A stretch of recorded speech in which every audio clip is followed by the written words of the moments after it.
کیا گیا۔ اکابرین دیوبند تو تعویذ لکھنا جائز قرار دیتے ہیں، تو کس کس اکابرین کو ملا ہے؟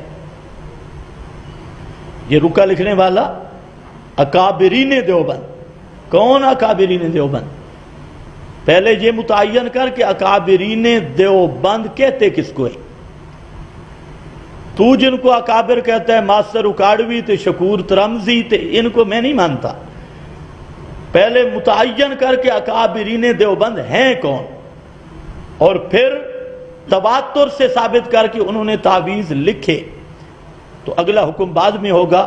لیکن ایسا کہہ دینا اکابرین دیوبند تے فلانا یہ ایسے ہے، جیسے بریلوی کہتے ہیں سارے اولیاء اللہ یہ ہمارے ساتھ تھے۔ ہمارا جو عقیدہ ہے سب اولیاء اللہ، علی حجویری، شیخ عبد القادر جیلانی، فلانا فلانا، ان کا عقیدہ یہی تھا، اور لوگوں کو انہوں نے اسی پر دھوکہ دیا کہ ہمارا مسلک اولیاء والا ہے اور ہمارے مسلک میں ولی ہے، حالانکہ کسی ایک ولی اللہ کا بھی ان والا عقیدہ نہیں، اور جو ان والا عقیدہ رکھے وہ مسلمان ہی نہیں، ولی اللہ کیسے بنے گا؟ جو اللہ تعالیٰ کی صفات مخلوق میں مانے وہ مسلمان ہی نہیں ہے۔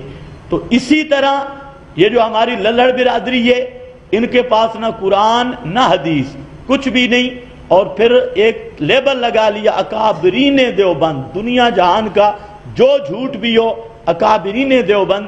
تو میں پہلے تجھے کہتے ہیں متعین کر، دوسرے نمبر پہ اکابرین دیوبند پہ اللہ کی رحمت ہو، یہ سب مقلدین ہیں، اور قانون اور ضابطہ یہ ہے کہ مقلد کی بات فروعی مسائل میں بھی حجت نہیں ہوتی، چاہے جائے کہ عقائد کے مسئلہ میں حجت ہو۔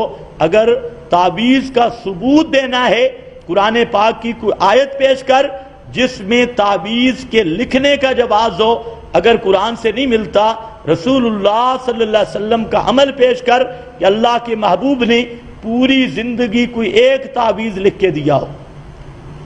میں ثابت کرتا ہوں کہ آپ نے پوری زندگی دم کیا ہے، آخر تک آپ نے دم کیا، حتیٰ کہ آخری وقت میں بھی دم کیا۔ اگر آپ کے پاس کوئی دلیل ہے کہ اللہ کے محبوب نے بھی ایک دن کسی صحابی کو چھوٹا سا تعویذ لکھ کے دیا ہو، چلو اس پہ قرآن ہی لکھا ہو، حدیث ہی لکھی ہو، آپ ثابت نہیں کر سکتے۔ اور اسی طرح صحیح سند کے ساتھ، بے غبار سند کے ساتھ، جھوٹی روایتیں نہیں، یا ان عمر ابن شعیب ان ابی ان جدی کی سند نہیں، صحیح سند کے ساتھ ابو بکر صدیق، فاروق اعظم، عثمان، علی، خلفائے راشدین میں سے ان کی زندگی میں کوئی ایک دفعہ ثابت کر دے کہ انہوں نے تعویذ لکھ کر دیا ہو۔ علی الراس والعین، ہمارے اندر کوئی ضد نہیں، اور ہم بھی بالکل صحابہ سب ہمارے لیے آنکھوں کے نور ہیں، اور ہمارے لیے وہ معیار حق ہیں، معیار ایمان ہیں، لیکن اس سے بھی ثابت نہیں کر سکتا۔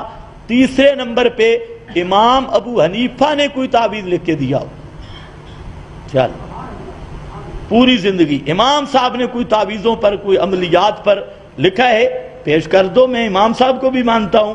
امام ابو حنیفہ نہیں تو امام احمد، شافعی، مالک، ان سے پیش کر دے، لیکن ان میں بھی نہیں۔ باقی دو مسئلے ہیں کہ قرآنی تعویذ کی شرعی حیثیت کیا ہے اور مربجہ تعویذ کیا ہے۔ تو مربجہ تعویذ کی بے ایمانی اور بے غیرتی ہونے پر سب علماء متفق ہیں۔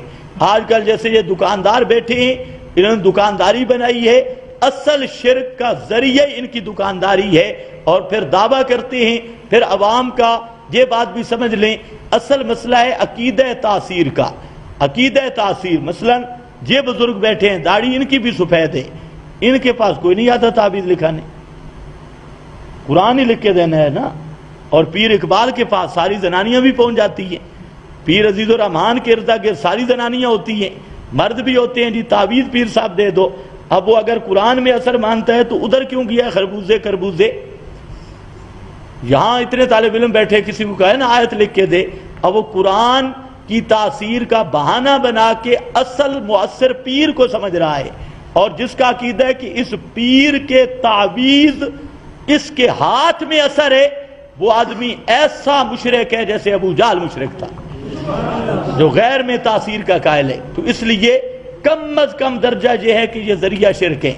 اور مقدمۃ الحرام حرام، مقدمہ حرام کا حرام ہی، اور پھر کثرت کے ساتھ احادیث موجود ہیں. نبی کریم صلی اللہ علیہ وسلم نے یہ کڑے، یہ دھاگے، تعویذ، ہر قسم کے تمائم، ان سب کو سختی کے ساتھ آپ صلی اللہ علیہ وسلم نے توڑوایا ہے اور صحابہ کو منع کیا ہے. اس پر بہت ساری احادیث موجود ہیں.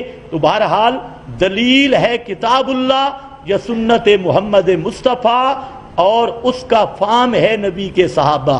یہاں سے اگر کوئی چیز ملتی ہے صحیح سند کے ساتھ، سند صاف ہو، تو ہمیں کوئی ضد نہیں، ہم ماننے کے لیے تیار ہیں. دین کے مسئلے میں ضد کرنا یہ بدبخت آدمی کا کام ہوتا ہے. لیکن یہ یاد رکھو قیامت تک ایسا کوئی مولوی آپ کو دکھا نہیں سکتا